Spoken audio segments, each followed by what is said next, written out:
What's up, everybody? It's Jeffrey Lyles. Hope y'all had a great Thanksgiving.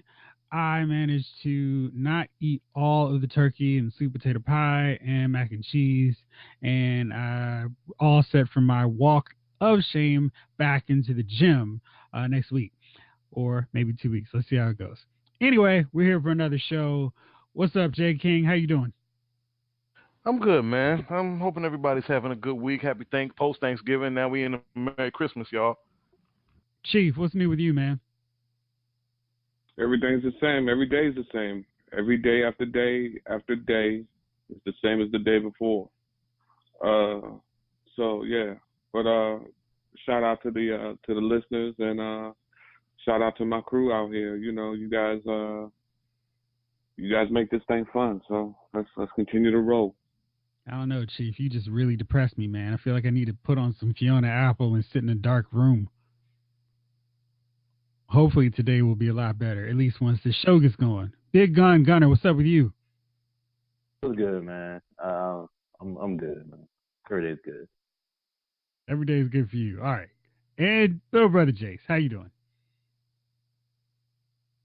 He's doing fantastic. I guess so. All right. Well, I don't know what's going on with Jayce and his mic and his issues with audio, but lots of stuff to talk about. As usual, we missed Thanksgiving week, so we've got a little bit to catch up on.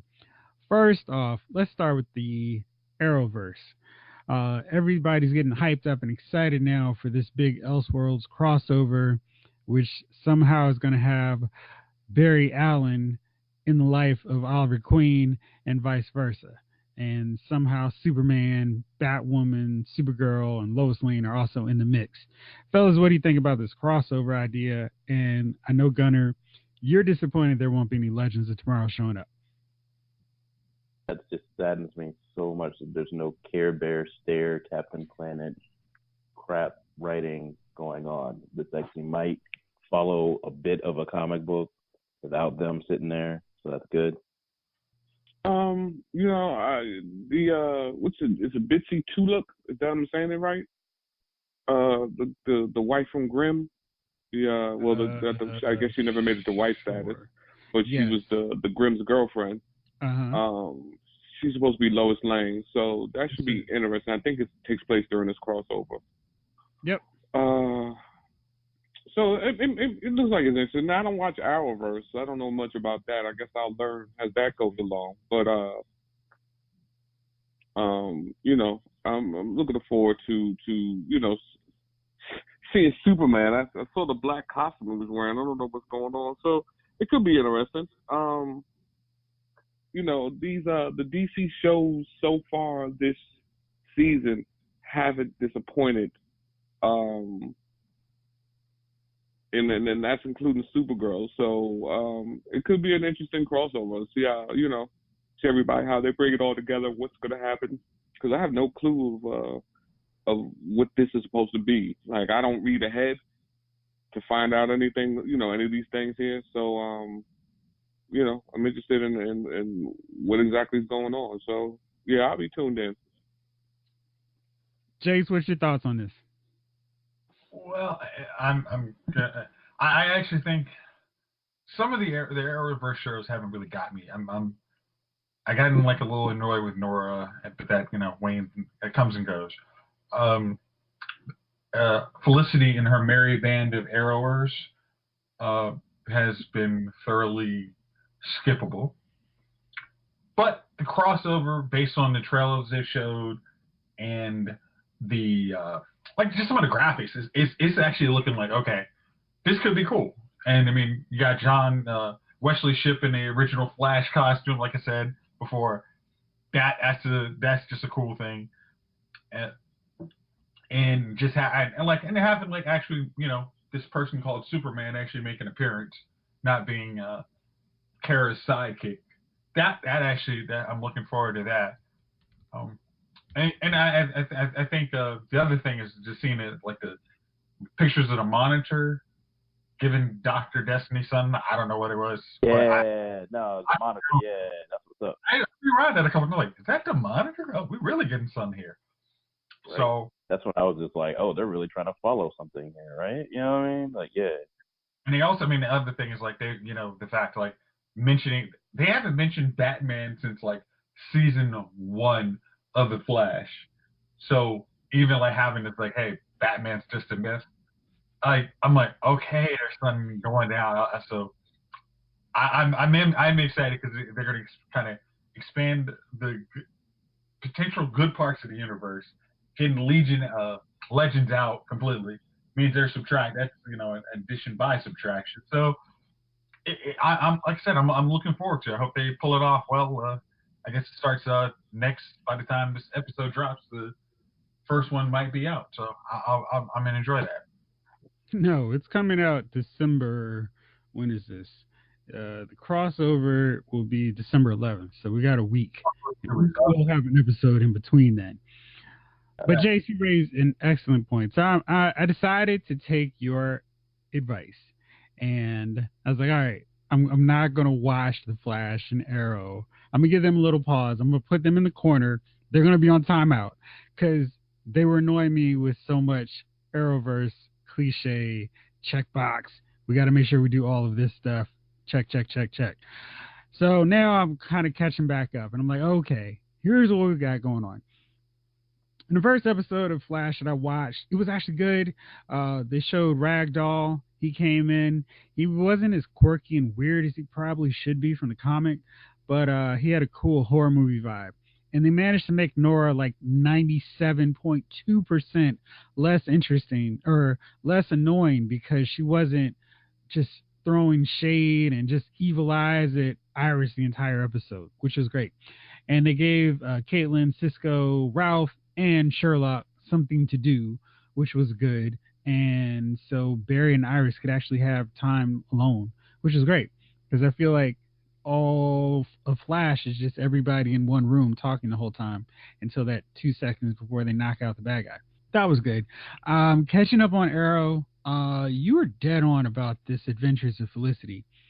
It is crazy how much has taken over the show. It's like the writers just were waiting to put Oliver in prison so they could really make Felicity the focus of the show like they've always wanted to. And I don't know if it's just a season or with the greater spotlight, but I'm really starting to think that Emily Rickards is not the best actress. And I've read people complaining about her just because they were hating on Felicity. But this season, every time she tries to get dramatic, it's awful. I mean, it's really, really, really bad. I oh my remember God, I thought it was just me. No. I thought it was just me. So I was sitting here like, she wasn't this bad for No. like 5 or 6 seasons. Yeah, exactly. Right? I wasn't that oblivious for 5 seasons. No, I don't know what's happened. I think they're trying to get her to act more dramatic, and she's terrible at it. Is she really just terrible? Is it like some of the lines are just like, No, you know, heard it's like somebody right, say it, you're just like, right? shut No. up. Like, Nah, I mean, the dialogue is terrible, too. John, you weren't doing anything, and I had to do what I had to do to save my husband. Her line delivery is awful, too. I mean, it's just a bad combination. but isn't it like she delivers it like somebody who you, as soon as she says it, you just literally walk away, just like, you're an idiot. Like, and just literally turn her out and just tune her out. I mean, that's what everybody should do, but, I just always like, okay, she said something asinine. Okay, moving on. Yeah, no, they all have to sit and be like, you know what, Felicity? That's a really good point. I hadn't seen it from your point of view, even though you were willing to sacrifice Anatoly. I'm in the wrong because you thought I wasn't doing enough to save Oliver, and that's just wrong. And Felicity, you're a hero. Don't go down this dark path. Like, get out of here, man.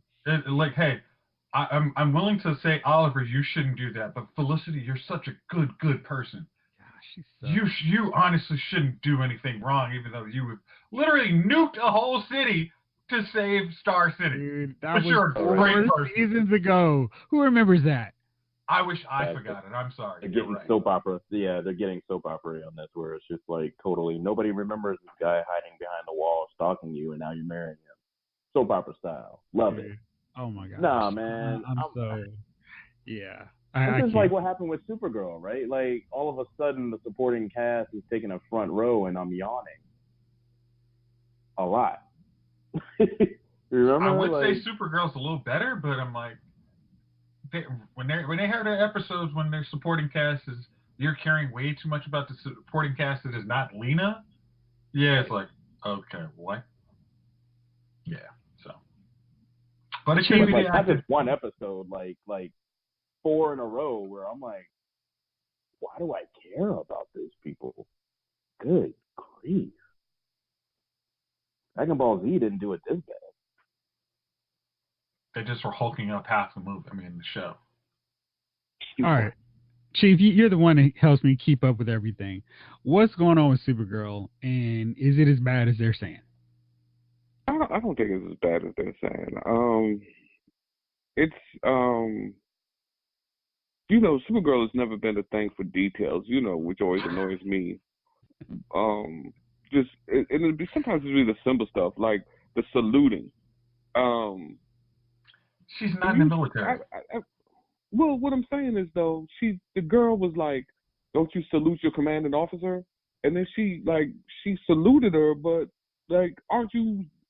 Correct me if I'm wrong. Aren't you supposed to wait for your commander to kind of salute you and then you release? Like you put your hand up, they salute, you release your salute, right? She just came, boom, hit it, and dropped it, and I'm like, well, what is that? Yeah, like, I'm pretty sure a civilian doesn't salute a army officer. We don't know their protocol. I'm not talking about the salute as far as. I'm talking about what's her name? The sister, the Supergirl. You're talking about the DEO, yeah. I mean, like when I saw that scene, I'm just like, Alex, that's almost offensive to salute somebody. Alex, yeah. We don't know that. Like you're jumping out there. Like, what are you doing? Well, I mean, but I'm saying if you're gonna put it in, at least put it correctly. Yeah. Because I mean, it's the details like that annoy me about most of these shows. So I find with Supergirl, like, I mean, I think the storyline is decent so far this year, and they're not even super beings this time. You know what I mean? It's just regular humans fighting back against, what they perceive to be the it's almost kind of like when you hear people say, a certain race is taking over. You know what I mean? There's too many of these guys. So it kind of reminds me of that. So they're kind of having this little quote unquote race war. The aliens are taking over these guys' jobs and so on and so forth. And I just kind of, I like that premise. I mean, they're making it pretty good where just regular people can have can make a storyline in this joint. It's not a stupid superhero character that should be easily defeated in one episode, or some stupid character that their powers are just how Supergirl gets sometimes.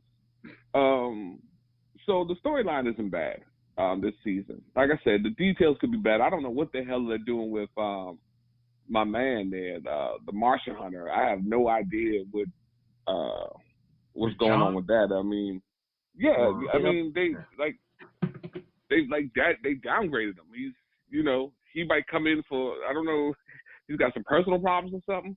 Look, we only need you on the set for 5 minutes every week, because he'll come in, say a few lines, and he's gone.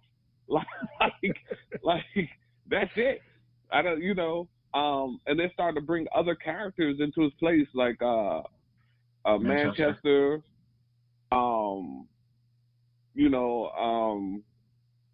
My man who was and I always forget, he was the vampire on Being Human.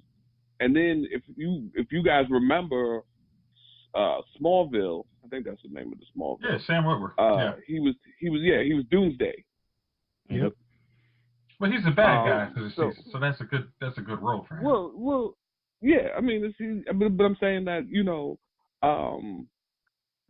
they made it interesting with him.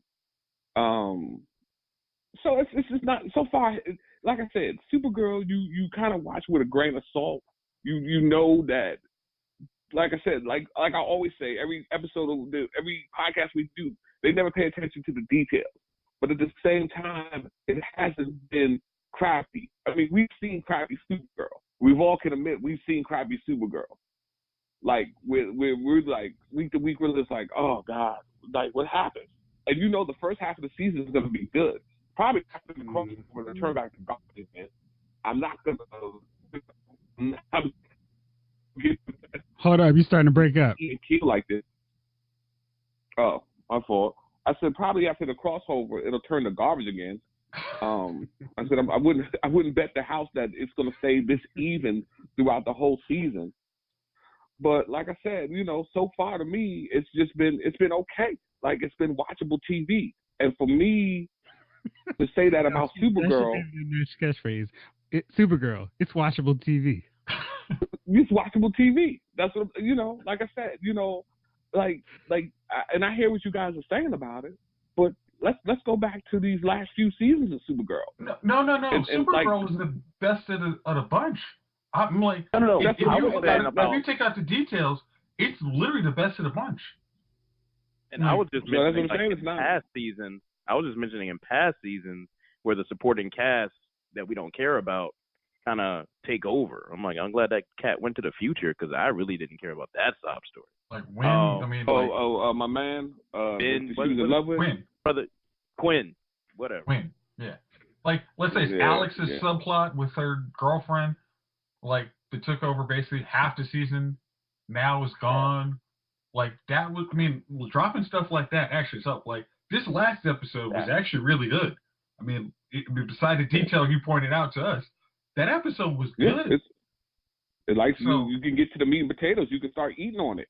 It's some stew. You know what I mean? Versus the about Supergirl. It's not about partially out of the way. You're okay. Other banners.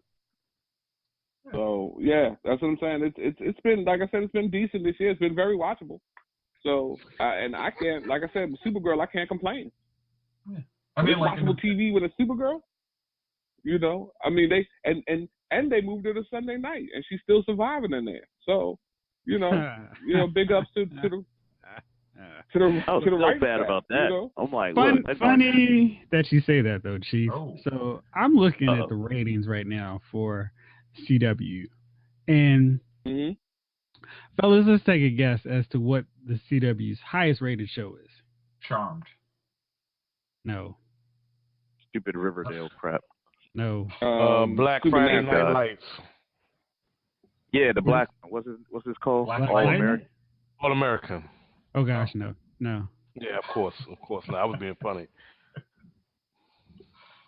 Any other guesses? Okay, so I know it's not Supergirl? Legion. It's not Legion. I mean Legends. So nope. Supergirl. Legends. Legacy. I mean, y'all are missing the obvious one. Arrow? Not that one. Thank God, Flash. I guess it's Flash. Flash Black is Light. okay. Flash. Black is Light. Flash. Okay. Yeah. And what? Tuesday. I mean, they didn't change his time slot, right? Yep. Yeah. That's a big thing, but they're familiar with it. So Flash is holding pretty decent with its ratings. It's only down 19.42 from last year, so not terrible. But the number 2 show, I think you might actually be surprised on, is still Supernatural. I mean, this show doesn't stop. Young. That show's been on since college, right? Dang. I mean, no, it's not been. It's been on since like 2000. I yelled Supernatural. You did. I mean, this show is steady, and it has the third lowest drop of all of the shows from last year's ratings. So it's doing great. Next, let me say this: like Supernatural. The thing about Supernatural's been on every day of the week almost, besides Saturday. And that, I mean, if you get to once you get into the story, you're like, whatever day I'm watching this show, it's really good. I mean, you don't have a stupid storyline on that, huh? Do you guys watch Supernatural? Oh, I do. Yeah. Yeah. Jayce, okay, because I've seen every single episode, every season that they've ever had. And the only whack season the only truly whack season was the season with those dudes that were eating people. Yeah, I know who you're talking about. The Leviathan. The Leviathan. Season 7 was bad. Like season 7. I mean, but what happened in season 7? Who was That was Dick Durbin. And that's not his name. But yeah, that's what I'm talking about. Those things that ate each other, and then they the can Leviathan. eat themselves. Like that thing. That season is skippable. Yeah. You can literally watch that the conclusion of season 6, and then go to season 8, and they will do the recap of everything that happened, and you'll be good. Mm-hmm. Like, there's one important thing that happens. Season 7 was the only skippable season. Yeah, I mean, like man told me, like, you can go without season 1, but I mean, like, you see kind of the episodes. Like I said, you can see the episodes on season 1 to watch, and in season 2, you're like, wait a minute, I start to see. But by season 3, you're just like, so what's next? Continue going. I mean, that's a great, like, if you got a winter break and you want to watch something, I'd say I recommend just binge watching Supernatural, and you will be happy. Oh yeah, it's beautiful, beautiful thing. Good deal. All right, let me break this down real fast for you here. Arrow, despite being moved to Monday, which I hated, it's only lost 10% of its audience, which is really good. But the back end shows, not so good. Supergirl is about 31.34 right now in terms of where she was from when she was on Mondays. Black Lightning is down 41%. So it's really lost a lot of its audience. Yeah. Have you watched it? And the other one. Hold on. Why do you think that's down for Black Lightning? I don't know, man. I don't know if it's just the show. I think one problem that this one has, and I was going to talk about this with the Arrowverse crossover, when, like right away you knew, or early on, they were like, yeah, Batwoman's coming to the crossover. She's showing up, and this is going to be the start of her series, and she's going to be doing her thing. Supergirl's first season was away from everybody else in the Arrowverse, and they didn't really have her team up with anybody. In her second season, they found a way to get around some loopholes to bring her in. Black Lightning is not part of the universe, and they've not done anything to really include Black Lightning. So he's kind of like on this island, like shows like Legion or The Gifted. So, I mean, he's just that one show where other ones have benefited from, hey, if you like Supergirl, watch her on Arrow. Or, hey, Supergirl has a show too. I didn't know until I watched this episode of Flash and she showed up. And they've just never done that with Black Lightning. And I think that until they kind of have a greater connectivity to the rest of the Arrowverse, he's just floating around. No, Jeff. No, man. They got like a mad advertising, though. Like, all over the place. Mondays, Tuesdays, all over the place. Jeff, you make a good point. Like, wouldn't this have been a good crossover to actually mention Black Lightning? Because they're going, I think, in multiple worlds, right? And the thing is, because Anissa is running around, they could have done an episode or two where it's just focusing on her. Let Cress Williams show up on this Arrowverse crossover just so Black Lightning can be in the mix and have people come back into it. Those crossover episodes tend to be the biggest of the seasons for these shows. So that's a cheap comic book trick. Hey, we don't have enough eyeballs on this comic. Let's do a crossover with Deadpool, Harley Quinn, Wolverine, Batman. People will care about it. And they're just expecting Black Lightning, a comic book show set in the DC universe, to not interact with the other DC heroes, which I don't understand. It's weird. You know what? This is like the lawn chair with Franklin at the other side of the table. I'm like, how come we haven't had a real like crossover at least with one of them? I mean, Flash would be the obvious choice, right? Well, okay. I'm speaking to somebody who's been watching this season of Black Lightning, and I was trying to like talk to Jeff about it. I'm like, there's something that's not even drawing me in who liked the season 1. There's some just that is not connecting. I told you what it was. I told you exactly what it was. Yeah, but you didn't say, What do you think? say what it is here. Tell them now. Okay.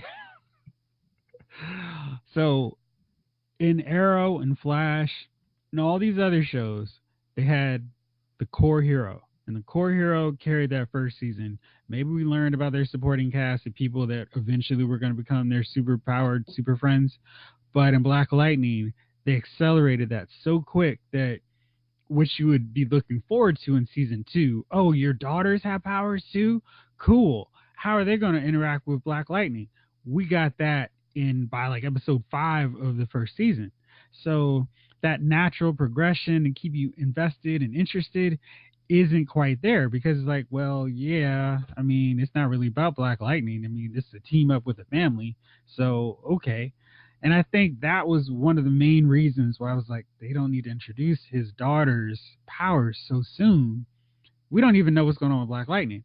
And I think in their rush to move at least Anissa into a superhero, they've shortchanged him. And it's like, okay, well, all right, it's just business as usual. There's no hook.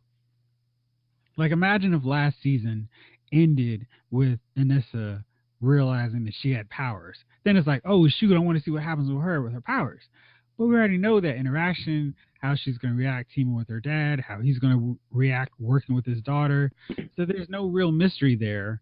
The family unit was great at the end of season 1. It was almost a little bit too pat, where it wasn't this hook of like, oh man, I can't wait to see what happened in season 2. So it's just kind of there. And I don't know. It's just like, okay, I'll catch up. And I haven't watched many of the CW Arrowverse shows just because I'm like, yeah, I need a break. Luke Cage and all the Marvel Studio films just made these TV shows look a little whack to me. So, and now I'm kind of coming back into them. But I really think that's what happened with Black Lightning. Gunnar, what do you think? I was about to. Yeah, I kind of disagree because I know you were looking forward to them. No, it was just like as soon as they introduced them as like a certain age. I mean, if they were young kids, okay, cool. But they were a certain age, so I'm like, I'd be all season like, so where are their powers? Like, are they just going to skip over this?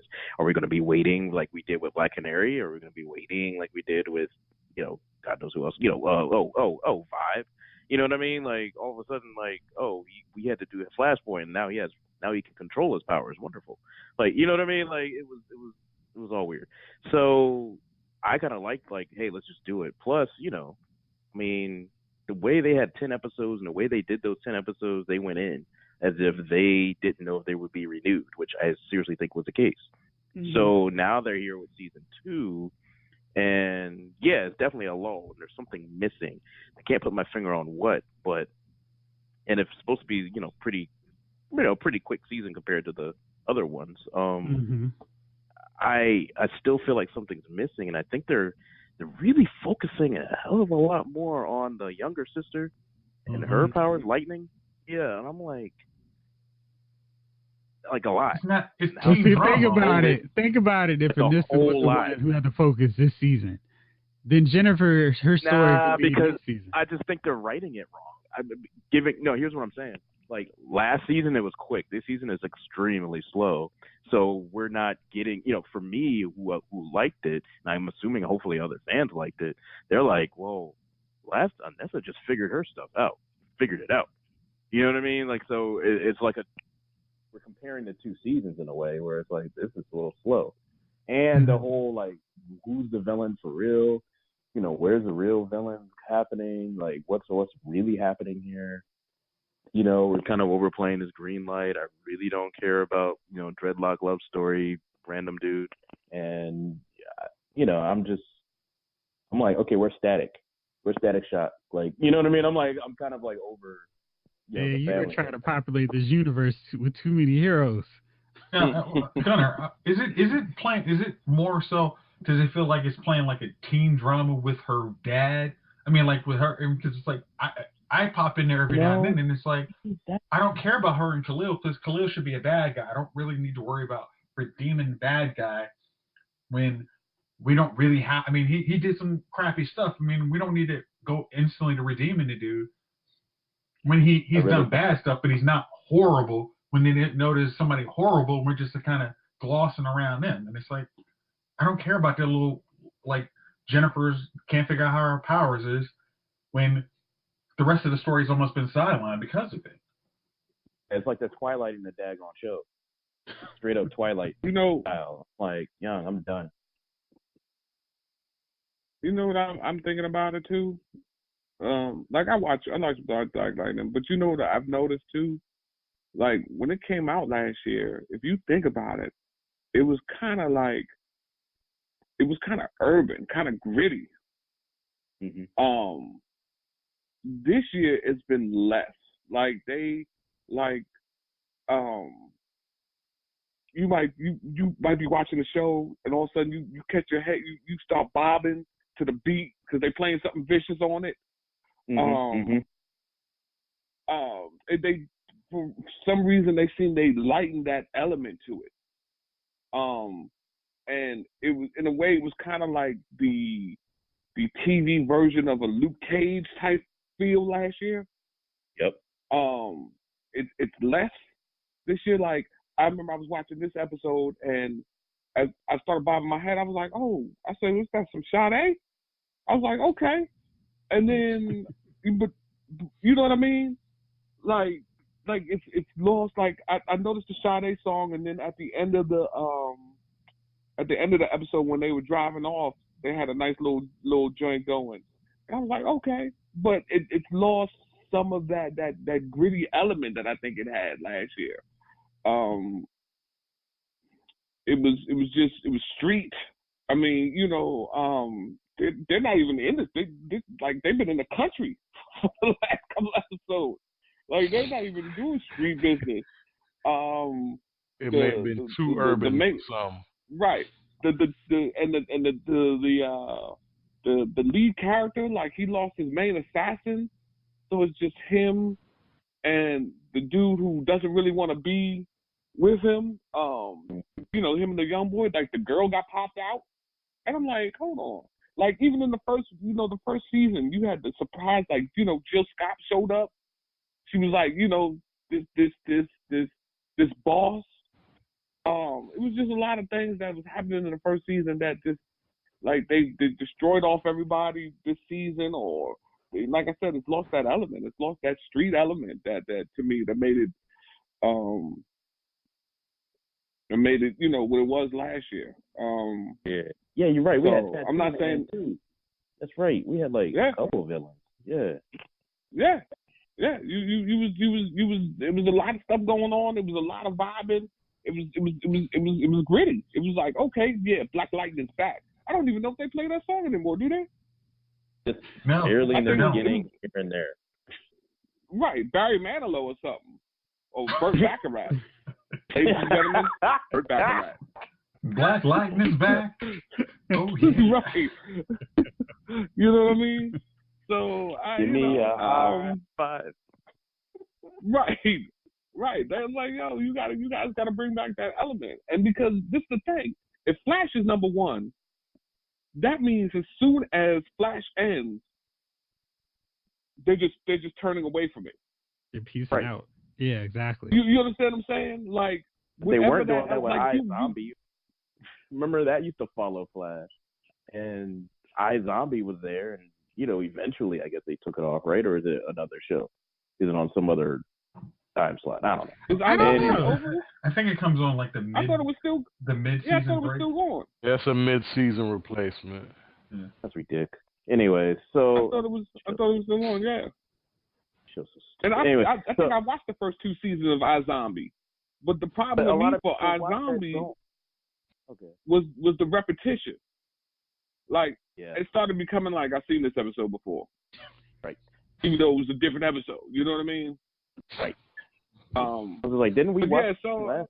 Oh no, this isn't. Right. Oh, this is the same theme. Like that's I was like, but I still watched it. Why? Because it was after Flash. So what is happening with Black Lightning? Mm-hmm. You know what I mean? That I mean they put it. People are turning off the TV, and like I record both Black Lightning and Flash. So when I go to watch Black Lightning, I still catch the last 20-25 seconds of Flash. Like that's how close they start between one ending and the other beginning. And I'm like, so for them to have that drop off is wow. You know what I mean? Like they've got to go back and see what they've taken from the first season and didn't sprinkle into the second season.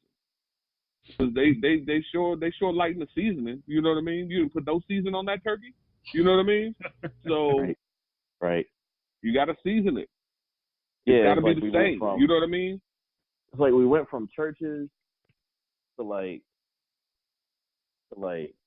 churches and Popeyes to like KFC this season.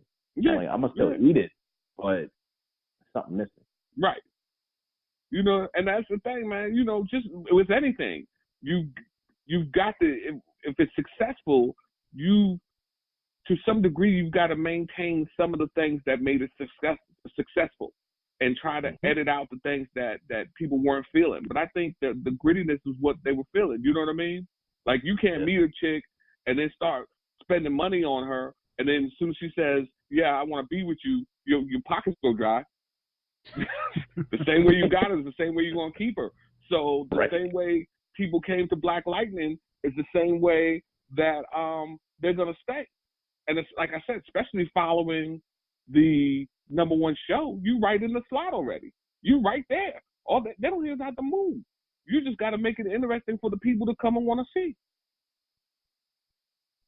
So far, they are not doing it. Speaking of another show that is not quite getting it done ratings-wise, The Walking Dead had its mid-season finale, and it was crazy. I've really enjoyed this season much more than I guess the last couple, and I think that they've done a lot to fix and right the ship. And this mid-season finale, it was crazy. We saw the debut of the Whisperers, and they played it out like an old school horror movie where the Jokers were just kind of sitting in there and they were going in, and there's a lot of smoke and fog happening, and then they start killing off people. And and I thought that Jesus dying at that point made sense because he got to do his cool little ninja thing, and his death was a real surprise the way they played it out. I haven't read the comics, so that scene really was surprising. And I think even in the comics, Jesus is actually still alive, so it was a real twist. But yeah, I've really been enjoying this thing. And Chief, I know that you talked last time offline about how you thought about everything's gone so far. So what do you think about it so far now? Well, last episode, man, I probably should have enjoyed it, but I really didn't. I didn't like the fact that they killed Jesus, but it was funny in hearing about his interviews. He wanted off the show. Yeah, exactly. Because they had made him. Yeah, they had made him such a weak character. See, I never read the comic books either, so I never knew that in the comic books Jesus was a kick-ass character. Right. And so watching Jesus, and he's just background noise for the most part here in this one here. And he was, when they told he was glad to leave. He said he'd been waiting for his chance to take a more upfront role in this show. And they kept putting him on the back burner, And so when they told him that he was gonna die, he was like, okay, cool. So, which tells you a lot about how the people feel about the direction of their characters. Because I'm sure if that's the case, he's probably not the only one. And like I said, I don't read the comics, so in a way I'm disappointed. In a way I'm intrigued, because I don't know. I like the idea of the walkers becoming smarter. I thought it would bring a nice little element to the show. And of course, I don't know. Now you got the mid-season. I don't know what the Whisperers do. Like, I didn't even Google them to see what was the purpose of walking with the dead. So as far as I can see now, I don't even know the purpose of walking. Like, you're literally walking all day with dead people, and then then what? Like, you hope to find a village? I don't know. So, and then somebody left the door open for Negan. like this, like, right? Some things Chief, you just like, yeah. So he's only been locked up for 6 years. Let's leave the door open today. Yeah, so 6 years. So somebody came in and decided today's the day. They've been looking after him for 6 years and had planned this. Like, yeah, 6 years from now, they're gonna trust me and I'm gonna open that door up.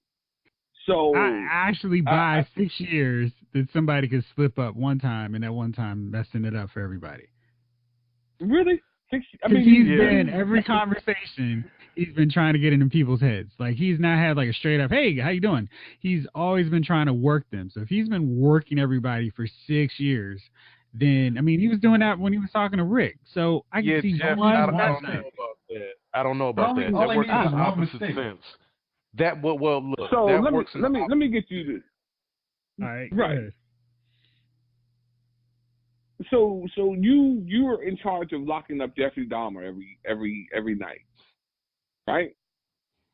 And so he's in there sweet talking you for 5 or 6 years.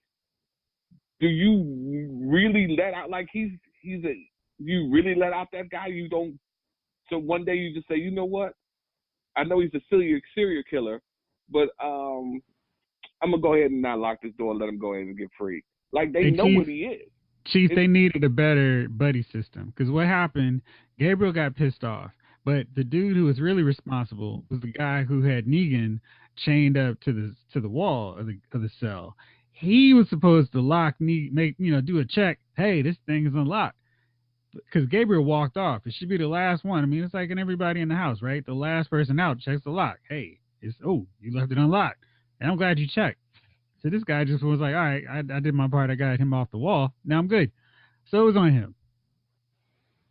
I hear you. I hear that. But according to that other logic, it was like, okay, after 5 years or 6 years or however much time it's been, after he's getting in everybody's head, there'd be a lapse. No, you would only assume that you would take even more precaution because this is still Negan. He was upset about Rosita. You're pissed off, yeah. My girlfriend might be dead. Okay, but like you just said, yeah, he was pissed off, not the guy who was in charge of locking him to whatever or locking the door. That was a conversation between him and Gabriel. Right. Jovon, where's the guard? Where's the guard? If Gabriel left out mad and there was a guard there to replace Gabriel to watch Negan, where the hell was the guard when he got out? Thank you. Like, if there's a guard on him, no. 24 hours a day. Okay, remember, there's no guard on him. That's why Negan was saying that, like, I'm at the window, I hear all kinds of stuff, because no one is guarding that door. Yeah. The only time there is somebody there is when they go in that door. Every other time, he's just left alone to rot in that cell. I dig it, but that's what makes it all the more stupider, because wouldn't you have a constant guard on a prisoner? Not him. Wouldn't you? He's literally like, okay. We just lock people up and let that be that. But yet at the hilltop, when they had a group of saviors, they were under constant supervision, right? Different communities. Up until when they decided not to let the little kid into the gate. They take these liberties on this show, and that's what negates the show. They take these liberties. That's what that's the stupid. That's the human stupidity. Like, we should have a 24-hour guard, but we just don't, and that's what leads us to problems. Mm-hmm. That's human nature. That other guy we got who? When Gabriel stormed off, what was that other guy there for then? The other guy is just like, hey, if he rushes you, I can protect you. But his role is to make sure that Negan puts his back against the cell to fasten him on there while Gabriel's doing the feeding and changing all that. But not to change, to make sure the door is locked for the prisoner. Come on, man! There's people that break out of prison all the time. Yeah, it's look.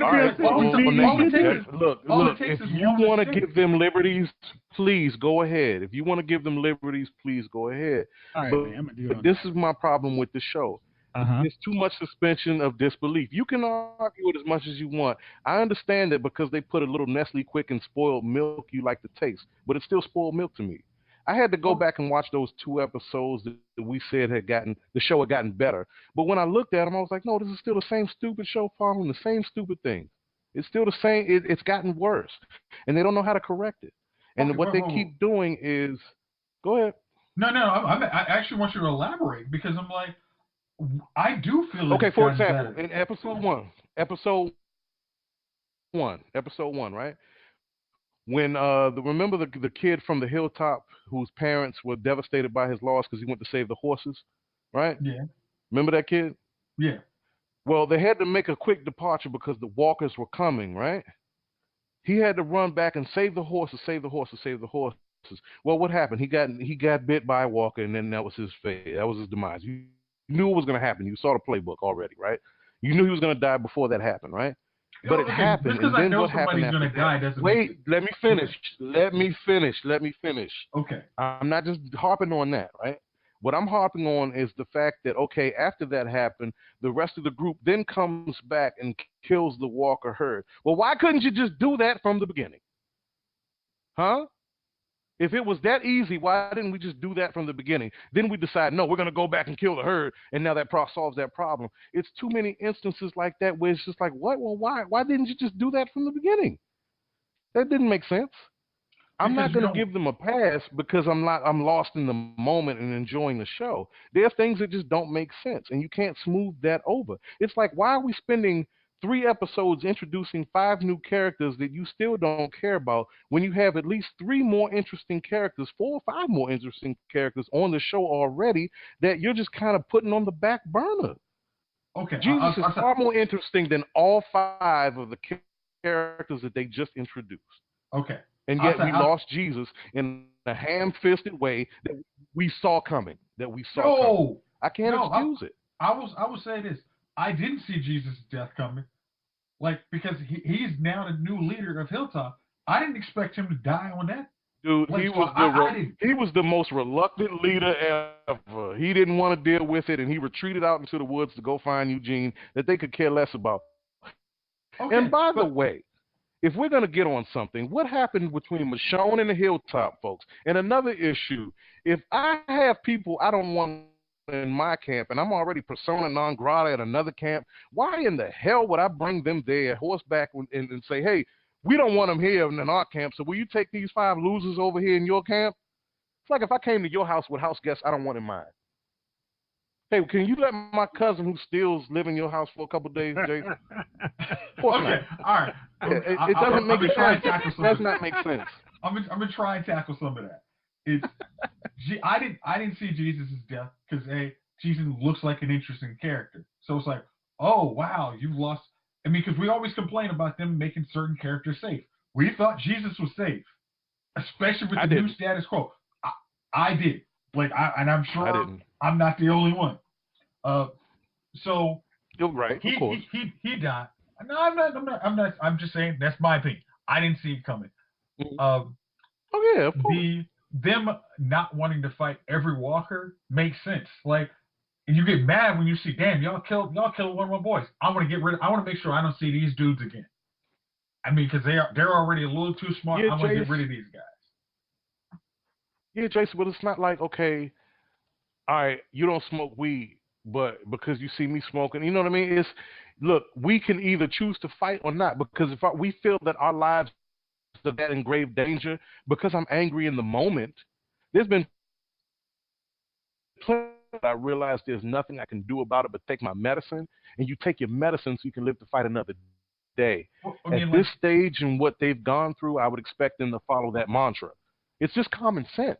This is beyond writing, etc. This is about not insulting the intelligence of the watch. Okay, you're coming in and out. If you can't hear you're coming in and out. You would fade it out. Because maybe I'm too analytical. Maybe I want too much from it. But that's because I remember the first 3 seasons. And I know he's getting passionate. We can't do it. With great television, and what they're giving us now is flop. Can you hear me now? How about now? Yeah, you're back. Yo. Okay. No. So, can you hear me? Can you hear me now? Yeah. Now. I'm here. It's like, can y'all hear? You do expect you. Okay, you see my mic. But my thing is this.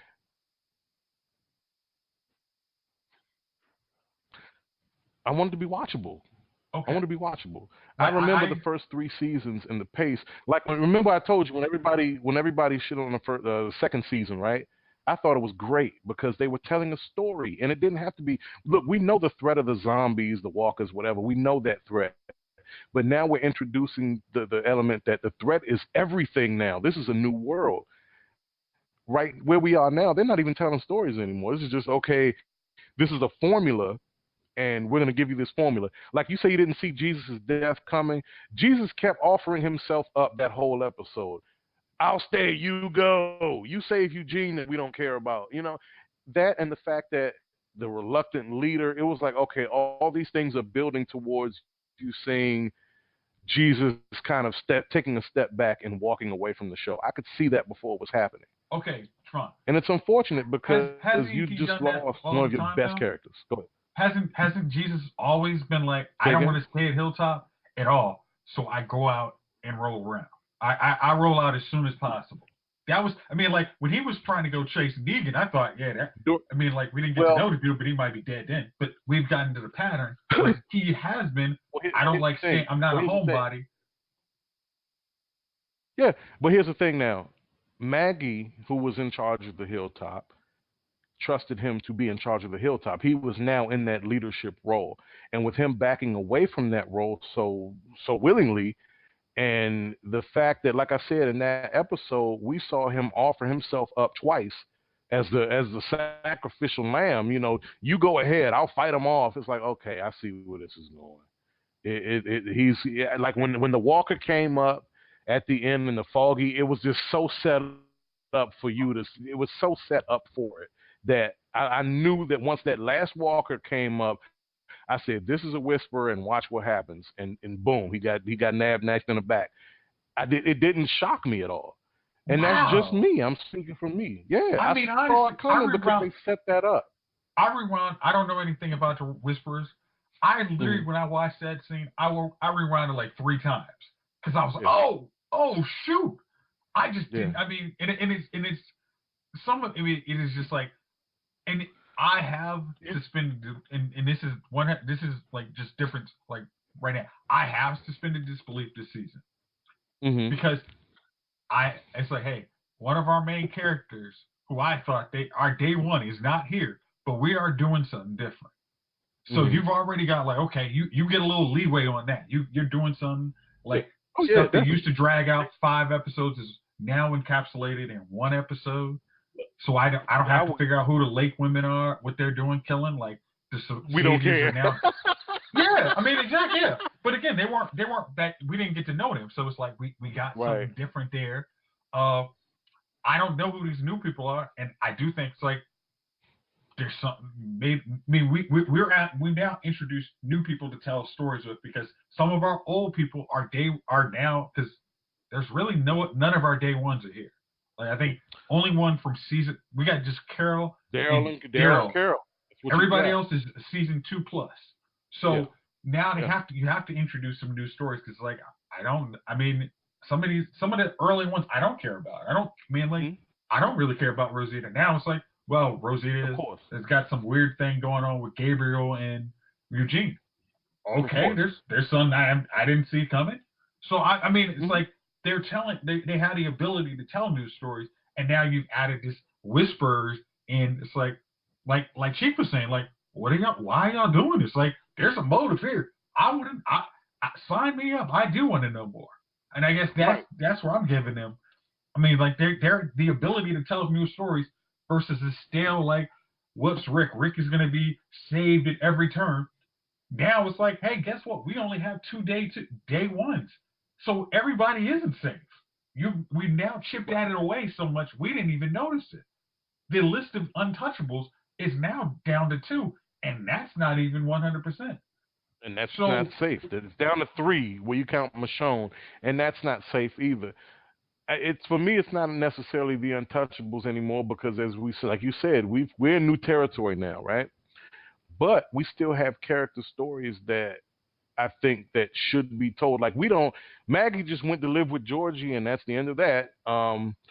There's that element. There's I know we're gonna get the King Ezekiel and the Kingdom folks, but what's going on there seems to interest me more than anything going on in Alexandria. Because for what it's worth, we don't really know other than the Doctor, Michonne, uh, her two kids now that we barely skimmed across. You know, and Negan, we don't really know. And what's his Gabriel, Doctor, Rosita. We don't really know who's a part of Alexandria anymore. And I'm sure they'll get to all of those things, but we still have stories to tell amongst them. And like I said, with a character like Jesus, you skimmed over him when he was such more of a fascinating character. And I'll be honest with you, I really thought when he and what's his name, my man Ross Marquand, I can never remember his character's name, but I know him because I've seen him in other things.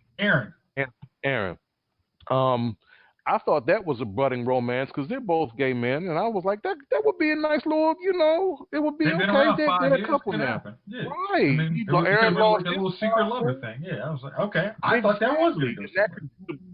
In the that could be a bridge together. gap between, right? And that could be bridge gap between the two communities, right? That's what I thought would have happened, where those two could have brought the two communities back through the fold together because they had to fight the Whisperers. I thought that could have been an element, or that could have been a storyline that they would have went with, but they went in another direction. And to me, exactly. Well, yeah, exactly. Okay. Yeah, you encapsulated 100%. It made perfect sense to have them as a couple. Then they said, nope, we're going completely the other way. You're like, what the hell? Okay, Jason, but if that doesn't work out, then you're celebrating for nothing. You're celebrating for just a broken glass. It's like, okay, yeah, they could have went with that, and that seems like an easy target, but it makes sense instead of going in a direction that may not work, and chances are this may not make sense where they're going with it. Are you going to be happy with that just because they didn't go with what I just said could have made the most sense? No, I want to see it play out. I'm not prejudging it. I'm like, that's the great. I mean, that's the thing. It's like I actually do want. It's like if at the end of the season this craps to bed, then I'll say, hey, crap to bed. Well, that's the thing right about now, it. They've gone that route. Well, that's the thing. They've gone that route the last few seasons, and they've crapped the bed every time. But I'm not going to crap the bed every time. I'm not going to impart the mistakes of somebody else onto somebody new. They do this. The reason. Look, it's the reason why we call Fitz garbage is because you got a track record. If you keep proving me that you're going to do the same dumb things over and over again, I'm only going to assume that you're going to continue the pattern. I'm not going to give you new leeway. If you've proven to me time and again, or at least there's a pattern developed over the last few years that this is bad and it's not going to get any better. I'm not going to just all of a sudden trust because I feel like you've gotten it right 2 episodes out of 7 or 8 and say, okay, yeah, I really want to see where you go with this from there. I'm going to assume that you're going to give me more of the same garbage, if not worse. You're in new territory now. Cool. All right. So that's where we are with The Walking Dead. We'll see where that comes back in February. Which side is right? Jovon or Jayce? Big showdown. All right, quick deal here. We're in the holiday season now. Thanksgiving, Christmas coming up. And that means a whole onslaught of movies. So I asked you guys to kind of give me your short list in terms of what's on your radar and what you absolutely have to see in these next few months. So, Gunnar, we haven't heard from you in a second. What's your take? Creed, again. You've already seen it one time. You want to see it again? Yep, that's it. I'm just going to watch Creed one more time because there's nothing else out that's going to interest me. I just don't see it. Was it A Star is Born? Is that already out? That's already out, right? It's already out. Yeah, I didn't see that. Aquaman's not on the radar? Keep it up. I mean, of course I'm going to watch it, but, it's, that's sure. But not really tripping, okay. I don't know, man. I mean, I'm seeing the reviews. That's cool, but it's DC, so it's just like I'm kind of.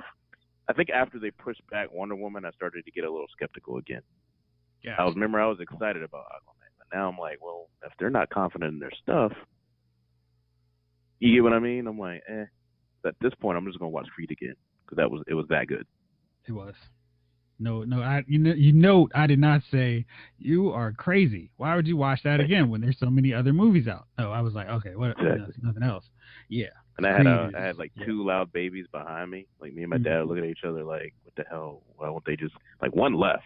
Thank God. She was like, all right, I'm just gonna take this kid out. It's time to go. I shouldn't have been out this late anyway. It's only like 9:30, but kid time. Like exactly. And then when we leave, we see the larger child. Not fat. I'm just saying like too old to be in PJs and pacifiers at a movie theater crying. Probably should be saying words by now. Yeah, exactly. So I was just like, yo, that's just let's just leave. So there's some small dialogue part, small parts that I didn't hear the dialogue because of that. But so I'm definitely gonna watch it again. There you go. Good deal. Chief, how about you? These are just movies that are in theaters now? Or coming up you're saying on Christmas your radar? Yeah, okay. like over the next few weeks and months. I've got as well. I want to see Wreck-It Ralph. I'm gonna see Creed. I'm gonna want to see Aquaman. All right. Yeah, I mean, I'm gonna go see it. You know what I mean? So I think that covers that probably covers most of December. But you know me, I don't go first week anymore. That's why I haven't seen Creed yet. I'm like, nah, let it die down a little bit, and then I'll go check it out because just like he said, man, when you go the first few nights, it is crazy up in there. I don't even know, like,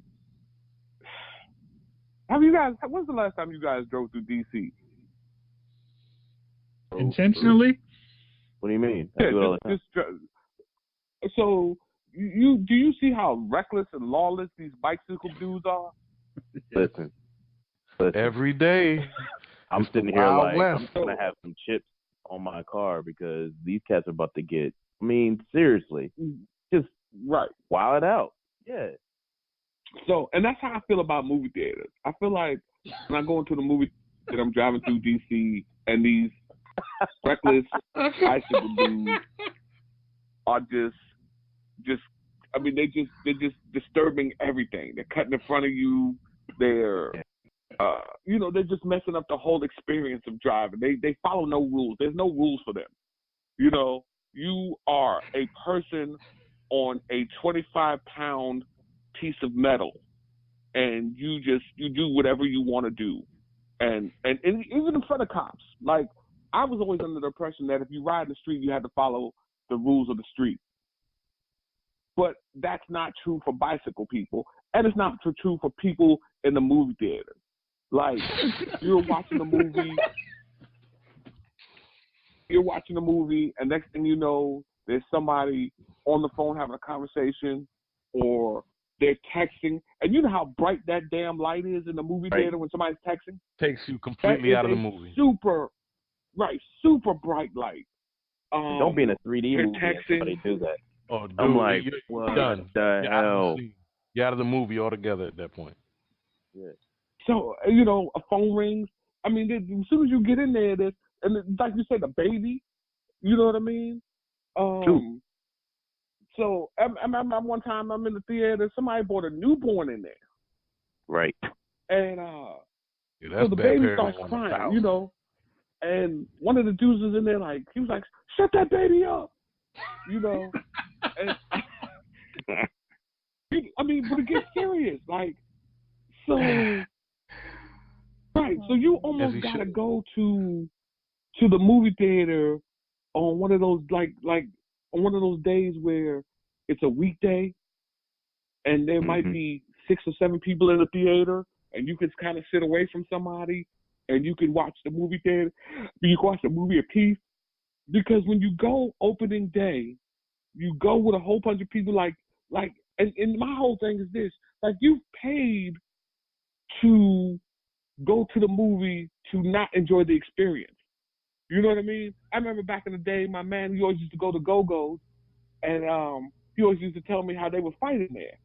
Like, people would pay money to go into the Go-Go to fight, to get thrown out. Mm-hmm. Yes. So you're, in essence, right. So or stab. That didn't make any sense. All the time. All the time. I mean, so you're going to go pay money to go into the theater and then get on your damn phone and talk, or text somebody throughout the movie, or try to get into the conversation with the dude next to you? I don't want to talk to you. I don't know you. So first day movies, that's why I'm always like, so Creed has been out a week now. Mm-hmm. I'll probably go see Creed next week. Die down. Yep. It's going to be a weekday around 2:00 in the afternoon. Wednesday at like 2. Exactly. Yeah. Right. Exactly. Because Dude, 11 a.m. And this is what I'm trying to tell you. I hate dealing with people at the theaters. And I love movies, but I can't go in there and enjoy a movie no more. They are bicycle people sitting next to you. They are going to mess it up, and then the people who, like I said, the cops don't do nothing. So the people who come through the movie theater, people, when was the last time you actually saw them cops? Ain't no ushers no more. That's exactly what my dad said. He's like, man, there used to be ushers that came around. Right. Ain't no ushers. Like, yo, there should be somebody sitting in the theaters nowadays. Like, hey, listen, you got to get up and get out of here. We're gonna refund you your money. So you're saying they need an air marshal, a theater air marshal? Yeah, they definitely do. They definitely do. I mean, people be in there having full-blown conversations. So, like I said, I see all these movies, but I've got to see them at a later date. So that's why I haven't gone to see Creed. I would love to go in an opening night to see Creed, or see the movie of my choice, Aquaman, or Wreck-It Ralph, or whatever the heck I want to see. But like, you guys know me, man. I can't get in there and and enjoy the movie theater with you talking to your mama the whole time. Hey, Chief, you want to know something funny? You want to hear something funny, y'all? We went to the Marlow Heights movie theater, and I don't know why we did that. Right there. Right there was the end of your story. At the end. We did Alpha that. and Omega of your story is like right there. Right? We did that to ourselves. And for the listeners who don't know, the Marlow Heights movie theater that's the hood. That's where you go. Yeah, that's where you go if you want to smoke weed while you watch a movie. I didn't even or know do they any still other show thing. movies in there. They do, right? The only reason we did Rivertown. River, same deal, right? The only reason we went over there is, God, I can't think of the name of it. It was that long ago. It was like a year ago. I don't even remember how it was that good. I don't even remember it. It was playing there. My wife wanted to see it, so I was like, all right, it's over there. So she was like, all right, well, we're off, so we'll go during the day. They had 11:45 showing on a Wednesday. Now, the thing about it is, at 11:45 on a Wednesday in the summer, the kids are out of school, so kids are gonna go to the movies. These were teenagers, right? So we're in the movie, and we're in the middle. We got a nice view. We keep hearing somewhere between the 7 and 8 minute mark the sounds of sex, and when I look back, that's not in the movie. No, that's not in the movie at all. That's in the movie theater. That's in our theater room. That's where we're watching. These kids are having like full-blown sex in the theater. Like, not trying to be sneaky about it either. Like, my man got ankles up on his ears. Yeah. I'm still blaming you because they were like, hey, nobody Jason, comes to Marlow Heights. Please blame me. That was us. That's us on that. When you pass out a Kemp Mill Records, you already know you messed up. Any place that still got a Kemp Mill still alive, you should have known that. Oh, we knew better. We knew what we was. We knew what we were opening ourselves up to. You got these are actually they were the ones opening up, but okay. Yeah, I was about to say. I was like, I don't think you were the one opening yourself up. Right. She was opening herself up. Right. But no, we welcomed that when we went there. So you know. Jayce, what's on your list, man? Okay. All right. I mean, I don't know if anybody doesn't go. There is no excuse for going to Marlow Heights Theater. It's just like unless every other movie theater was closed for the day, you just go home and watch Netflix. If you have a car, it's not a movie. It was the only theater that was showing that movie. You know, it's one of those late movie where you, in the Lord's name, where you watching that is not anywhere else. I need to watch this in the theater, and I've got to watch it in Marlow. I mean, honestly, I would have probably gone and told the movie association, like, hey, I'll give you 20 extra bucks. I'm going to download this right now. I'm not going to Rivertown. No. It was one of those terrible black cast movies my wife wanted to see. And, hey, what can I say? Was it last summer. The telemarketing movie. Sorry to interrupt you. Sorry to interrupt. No, it wasn't that. This was 07. That was an independent joint. I heard it was weird, but I didn't think it was bad. What was it? No, it was 2017. Yeah, I was asleep. What movie in 2017 failed? Let me look that up. Give me a second. I asked my wife, but she's asleep. All right, Jayce, go ahead and find you. Okay. All right. Okay, I got it. All right. So, all right, what you got? My three right now, since I saw Harry Potter, I still, like I said, I need the companion book to read while I'm actually watching the movie. I liked it, but it was a lot of Easter eggs. But my next three are Aquaman. All right. Creed, because I didn't catch it last week, and I'm hoping some of the folks, some of Lonnie's favorite people will not be there by the time I go see it this weekend. And the last one is Widows, because honestly, the cast looks. I mean, that's a great cast, so I'm going to see that movie. So that's my three. Widows is the truth. All right. Let's see. Jovon, have I gone through your list yet? No, you haven't. What you got? I got Vice, because Christian Bale looks like he's going to play a hell of a Dick Cheney, and that's a fascinating story anyway. I don't care who they had as Dick Cheney. I want to see the one where London is on wheels and the cities are fighting each other, because it looks so like when I saw the trailer for it, and the girl said London is attacking everyone, or London is something, and London was like Metroplex from the Transformers, like rolling down the field, like shooting missiles and shit. I was like, yeah, I'm in. I don't care how bad this is. I got to see it. What is it? Mortal something? I don't know. Mortal Engines. Yeah, I want to see that too. Combat Engines. I actually do want to see that. That looks crazy. It looks crazy. Yeah. The Spider-Verse. I kind of want to see that. So, Jovon, I've been waiting on somebody to say that. I totally forgot about the Spider-Verse. Now, it's at 100% on Rotten Tomatoes. 36 reviews. Wow. They're calling this as good as Black Panther and Wonder Woman.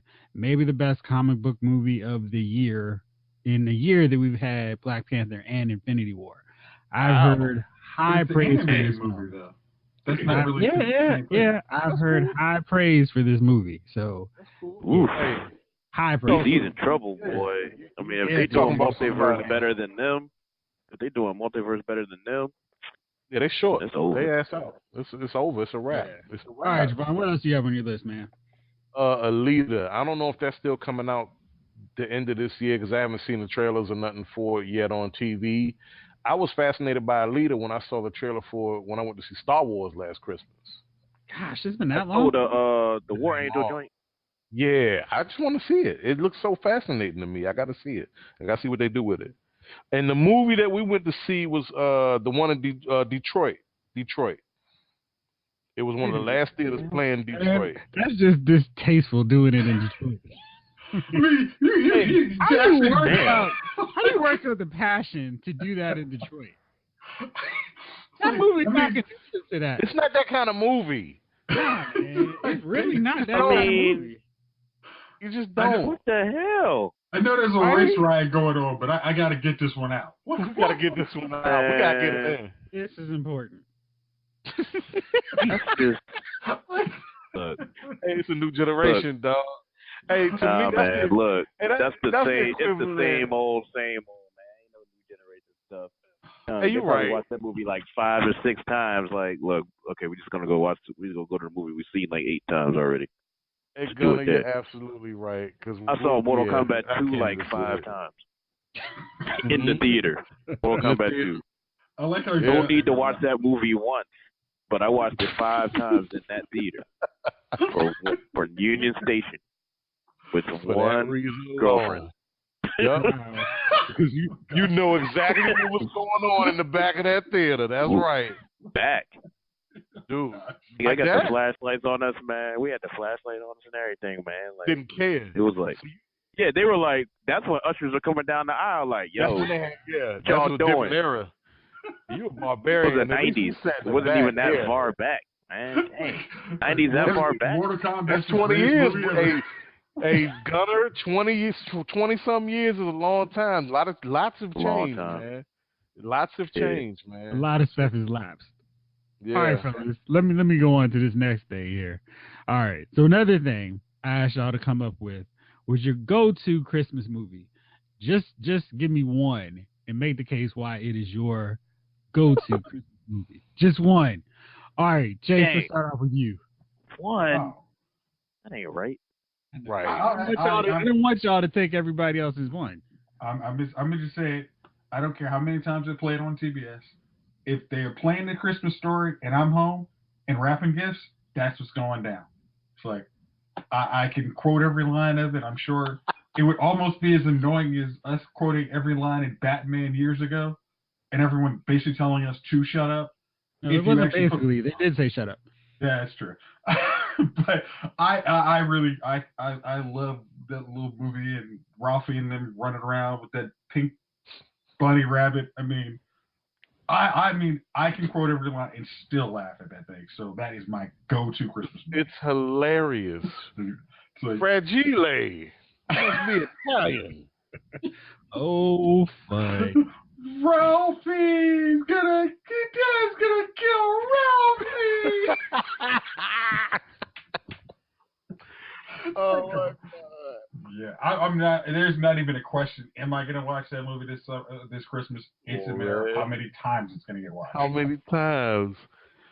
Stuck. Oh my God! When Flick sticks his tongue on that pole, man, I lose it every time, dude. Every time. All right, Chief. How about you? Well, that's one of my favorites too. Christmas Story. That's a must watch. I'm gonna say probably Love Actually is a must watch. I like that movie. I don't know why, but I do.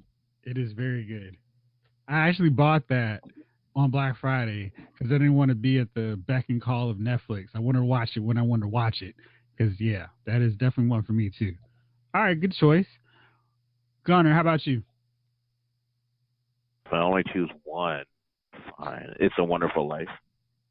Black and white. Not color. I don't need no colorized.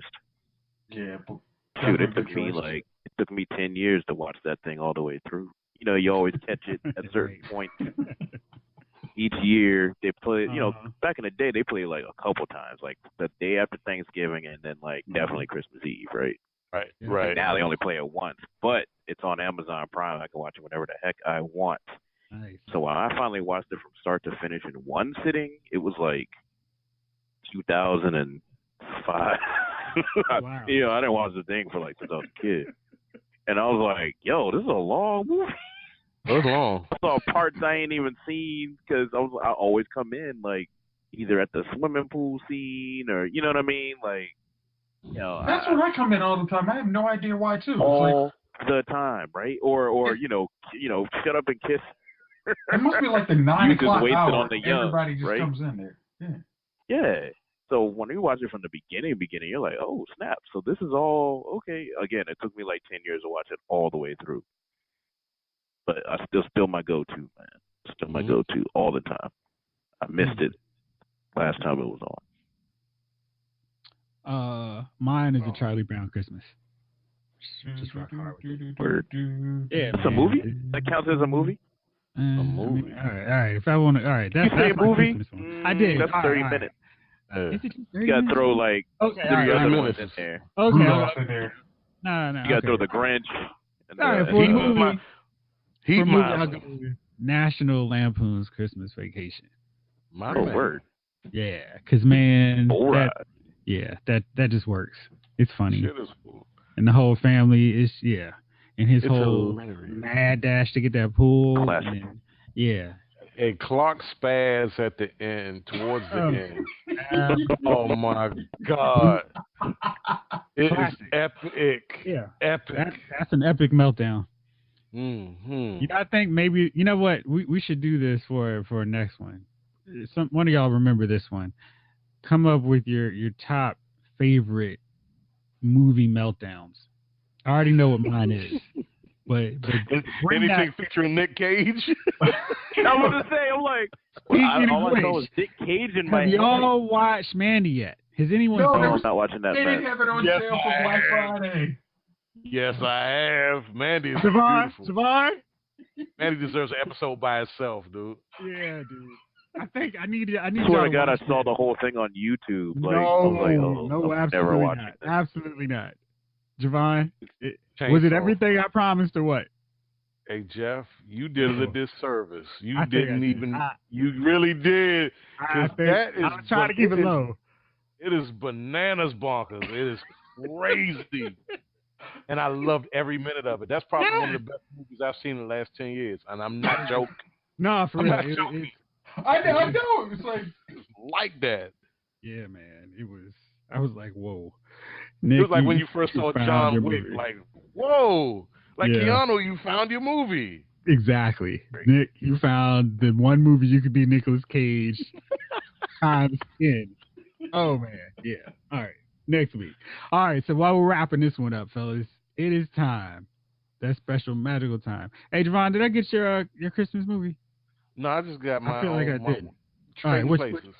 Trading Places, man. Nice. Even though it's not a traditional Christmas movie, it's filmed. It's supposed to be during the Christmas season. And I'm gonna tell you something. Just to hear "and she stamped on the ball" cracks me up every damn time. And nothing's like Young Eddie, man. Young Eddie was off the damn chain. He was a wild animal, man. There was nothing you could do about Young Eddie Murphy, man. And you can't write for that. You couldn't write for him. You could tell all that stuff was off the cuff. That was all him. That's my one. And Trading Places is if you watch it now, man, that's still relevant today. Gunner. Whoa. Jeff, I'm sorry. Let me say this real quick.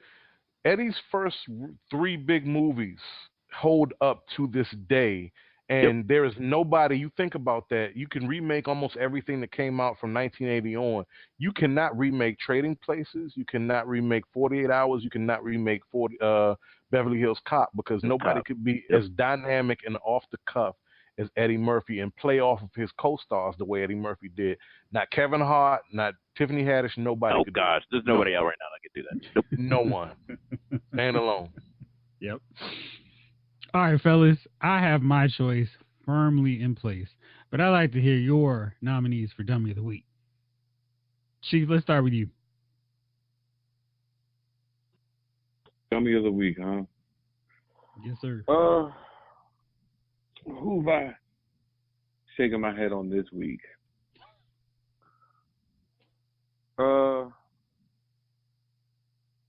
Give me a good second here. There's so much always going on. You know what I mean?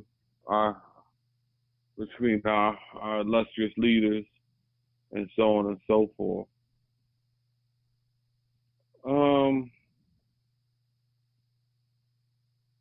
Trying to think what has happened this week. What has happened every week, right? Oh man. I don't know, man. You good? Okay. All right. Yeah, I think I'm Jayce, how gonna about go you? ahead, man. All right. Jeff, I hope I'm not stepping on any toes, but I'm going to say the dummy of the week goes to the Washington Redskins front office. Yeah, you took mine. Absolutely took mine. Like, absolutely. I mean, took mine too. So let me find another one. No, Right. we can all go in right now on these guys. No, these are the same dudes that say they don't want controversy, but yet get a dude who's in 3 years, he's got 3 domestic violence charges. I don't care if one of them's dropped. Once you do that second one, that first one doesn't. It actually retroactively comes part of the record. And then them trying to say, oh, well, he's not going to play for us this year, but we just wanted to put in our waiver claim. It's like, if half the female audience doesn't just literally say, I'm done with y'all, I'd be surprised. Because it's like, y'all once again say, hey, we don't care if you beat women as long as you can tackle. But if you do something that pisses off somebody, our core audiences, whoa, that's just not going to work. So the Washington Redskins, just all dummy of the week is all yours. Everyone else, please feel free to pile on. All right, here's my thing. You guys need a quarterback, and you signed Mark freaking Sanchez. Dude, I mean, Mark Butt Fumble Sanchez. Great. I mean, that's like his official middle name, right? But, I mean, Sanchez was just never good. And you've got Cap sitting chilling. Last time he played, 16 touchdowns, 4 picks. At the very least, have him be among the 20 losers that y'all bring in to back up Colt freaking McCoy, who, by the way, was also Cap's backup while he was with the Niners. I mean, the Skins look at San Francisco as their, like, supplemental draft league. They get Vernon Davis, they get Alex Smith, and now Reuben Foster. Why not get the guy that took him to the last Super Bowl? Maybe? I don't know. Jovon, what you got? I'm going to piggyback that for a second, but I do have my own my fault. My fault. No fault, Jeff. No, I'm sorry. Go ahead. Gunner had wanted a shot too. Gunner, go ahead. Oh, sure. The state of Mississippi again for being not the armpit or the literal crevice, the butthole of the United States. Like that whole row of states right there, just kind of, voter suppression screwed a lot of people. Voted in another, Cindy Highsmith, man. Like she looks like, you remember the photo of the white girl in the middle of the lynching, and she's just like laughing, and like the photo of the Lincoln, that was her. Lincoln, that was her. Photo. That was her. That was her. I'm convinced that's her. We haven't done any DNA or any like real forensic work, but I'm convinced that's her or some kind of relative. So, the whole state of Mississippi, for one, still having a Confederate flag within their flag, which is just ridiculous. So, of course, we shouldn't be surprised by this result. But really, the black Republicans that actually exist in that state of all states, are you guys a descendants of House Negroes? Are you guys the descendants of the people that said, hey, slavery isn't that bad? Because they were, according to history or some books, if you actually read it, which I still can't believe, but there were people that were like, this isn't that bad. So they must be descendants of them. As my mother always said, they were descendants. They also had offspring. So these must be descendants of these people because they really were just like, nothing wrong with it. So, dummies of the week, the entire state of Mississippi, especially black Republican voters of Mississippi. Good deal. Jovon, what you got? Oh, Gunner, real quick, Gunner, those are the people who, like my man in Minute said, I feel sorry for your mother, but then again, your mother was a support anyway, so whatever, right? Bruce Allen and the Redskins organization, they qualify because, as Bruce Allen said a week or two ago when they were looking for a replacement for Alex Smith when he left his leg on the field at FedEx, we would never sign Colin Kaepernick. Hey, dude, you would think Colin Kaepernick, you would have thought by his statement and his disdain for the even thought of signing or interviewing Colin Kaepernick that Colin Kaepernick was a mashup of Ray Caruth, Aaron Hernandez. Right. You know what I mean? You would have thought that he was Ray Caruth, Aaron Hernandez, Alden Smith, and Reuben Foster rolled up into one snarling Steve McNair's mistress. In one package, just waiting to kill, rape, and maim. Yeah, right. But he stood up on his principles as a man and sacrificed his career and started a movement, right? That's just fair. You don't want to incur the wrath of old Orange Chicken over there in the White House, right? So rather than say, hey, you know what? I don't care about that guy and his hairpiece and his Twitter fingers. I'm going to make the right choice and sign a guy that can immediately make us better and could probably, within 3 weeks of being under center, be a better quarterback than Alex Smith, because not for nothing, his old coach thought he was better than Alex Smith, right? Yes. Yeah, so I we're not have even one caveat, even as speaking as a Skins fan and someone who is supposedly boycotting this thing despite this discussion. I mean, I'll pay attention to the news about it at least. But anyways, notice the upper deck is always freaking empty because, something's happening. Anyways, so I have to disagree with one thing. Like, when's the last time Cap took a snap? I mean, right. Dude, when was the last time honest with the human being that we're talking about. When was the last I gotta be honest time with the human being. When he was getting his PED. I agree with both of that. Neither one of them be in there. I'm just saying. But like, as we talk about Cap and now, we understand the situation. I'm boycotted because of it. But at the same time, let's be clear. It's been a couple years now, right? Yeah. Oh yeah. Has he been training? Has he been doing anything? What's he been doing? Like, we don't know that. We know what he's been doing. Philanthropically, but we don't know what he's doing, like, physically to stay in shape and all that stuff. I'll say this. Does he even care? Does he even want to? He does. He actually keeps saying he wants to play. Wants to play. I'll say this to that, Gunner. Michael Vick came from Leavenworth to lead the Eagles. Yeah, but, you come from jail. You ain't got enough to see what work out, though, man. Come on now. That's true. Lifting weights and masturbating. Like, your right arm is that's true. You're not going through a route tree when you're in Leavenworth. You know what I mean? Right. You ain't going through a route tree in Leavenworth. Well, you may be checking your reads to make sure you're not. All right. There's a guy behind me. There's a guy in front of me. Right. I got to watch out for him. There's a gang rape coming. Watch the blitzer. Watch the blitz. Sure the blitz from behind. Don't come from behind. You call audibles like a mug in there. But no, how is this hot read? Look, the quarterback's coach for the Skins was his quarterback's coach in San Fran. I think Colin Kaepernick has kept himself up. And let me tell you something. It's nothing like, I can't speak from experience, but it's nothing like not being given a shot. Well, in that sense, I can't speak from it in that sense. I can say this: there's nothing like not being given a shot and being given your shot. And you know that there's two ways that this is going to go. Either I'm going to hit the ground at full stride, or I'm going to get a mouthful of dirt. When you don't have any other choice and you want something so bad, not for nothing, this is what you've done and you've been groomed to do this your whole life. You're going to try your damnedest to hit that water and swim. And I think Colin would do it. And I'm going to tell you something. With all of that said, all the controversy and nonsense to the side, win one game in that Redskin jersey and all that controversy goes right out the door. Right out the door. That's why they don't want to do it around this part, man. Again, that's all we need. That's what folks is like, hey, we want you to understand. We want to make you an example. Don't do this. It's like we run this place. It's a blacklist. Hey, honestly, that's what they got to judge. But I'm gonna tell you something, Jayce. I'm gonna tell you something, and I'm gonna say the last thing about the football thing is that's why we got video game football numbers in the NFL right now, because they're trying to make up for the last 5 years of controversy. But that's cool because defense is going to have its day again, because it's going to get to a point of ridiculous, and nobody's going to want to watch the 65 to 66 games. Nobody's going to want to watch that.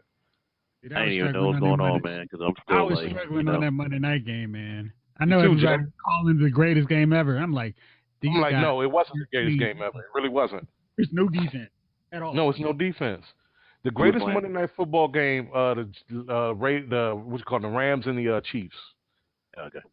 Yeah, the greatest Monday Night Football game, in my opinion, was the Jets and the Dolphins back in 2000.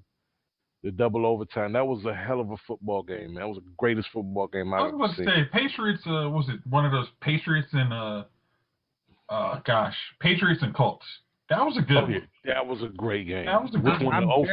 05 or 06, because they had two back-to-back great games. 05 and 06, they had great games. Yeah. I'm old school bias here. I'm going to go 1989 Rams versus Niners. John Rams, Taylor, Niners. A pair of long 96 and a 98-yard touchdown pass.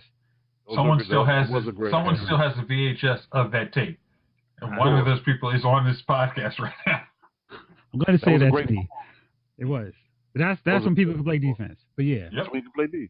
Yeah, I'm not for the video game football, man. Play defense. That's what that power. What you done this week, man? My father-in-law for making a blackened buzzard on Thanksgiving. I love you, PDB, but that was, man, that thing looked like I can't even describe it. It still had feathers on it. It like he shot it like 5 minutes before he put it down, you know? The joint you sent a picture of that, didn't you? Yeah, that was that buzzard, yeah. Oh. I was like, okay, you must have got that off Facebook. Nah, bro. That was in real time. That was in real time. Y'all eat it? Did y'all eat what? No. I told him go fishing with that bird thing. flu, man. Go fishing with that thing. Nobody's eating that here. Luckily, I keep a Popeye's turkey on standby at all times, brother. All times. 1.5 hours, we ready to eat. That thing looked like, you ever see when Foghorn Leghorn had his little what to say? When they blew up, like, it looked like the coyote when he gets blown up by the Acme bomb. I'm like, what the hell? Look, Gunner, that was under natural light. That was under a lot of lighting, right? In reality, in your own eye, that thing was as black as midnight in the Serengeti, man. That thing was very, very well done. No one was eating that. The meat was black, not the skin, the meat. The meat. I don't know what you gonna do with that, but you better get it out of here. We ain't eating that. Like, we're not even showing this in the house. It's just staying out here. I told her go fishing with it, something. I don't care what you do. Get it out of here. Well, fellas, I'm gonna wrap this bad boy up today because y'all have been off the chain. I can't wait to hear what y'all come up with these biggest movie meltdowns. But we're gonna wrap this bad boy up now. Thank y'all out there for listening. This episode of Lyles Movie Files has been filed.